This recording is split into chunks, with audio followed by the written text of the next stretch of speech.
আজ বাড়িতেই ছিলাম। হঠাৎ সানি বলল যে চলো বেরিয়ে আসি। তো আমি ভাবলাম ঠিক আছে, দেন বললাম কোথায় যাবে?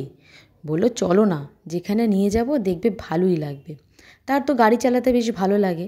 তারপর রেডি হয়ে গাড়ি নিয়ে বেরিয়ে পড়লাম। দেখলাম সাউথ সিটি এলাম। উমা তারপর সারপ্রাইজ দিয়ে বলল সিনেমার টিকিট কেটেছি।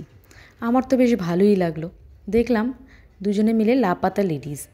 খুব ভালো হয়েছে মুভিটা, একটু অন্য ধরনের।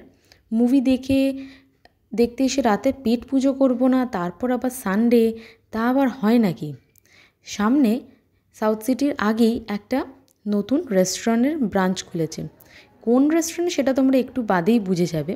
কিন্তু সবথেকে বড় হলো এখানকার খাবার যতই খাই না কেন, বিশেষ করে বিরিয়ানি আমার যেন মুখে লেগে থাকে, সত্যি অসাধারণ।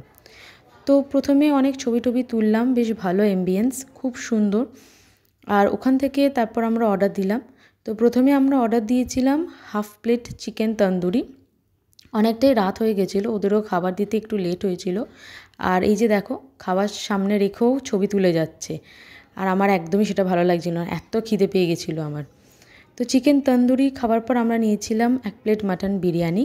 বিশ্বাস করো আর্সেলানের যতবার খাই ওদের বিরিয়ানিটা জাস্ট মুখে লেগে থাকে, সত্যি অসাধারণ। আর লাস্টে মিষ্টি মুখ করার জন্য নিয়েছিলাম ফিরনি। বিরিয়ানি খাবো আর লাস্টে ফিরনি খাবো না, সেটা বেশ মানায় না বলো। বিরিয়ানির পর লাস্টে ফিরনিটা অসাধারণ লাগে। আর দেখো কীভাবে বিরিয়ানি খাচ্ছে, একটু আলু, একটু ডিম, আর তার সাথে আবার মাটন, আর দিয়ে দেখো না কীভাবে জমিয়ে খাচ্ছে একবারে। তার খুব ভালো লেগেছিল।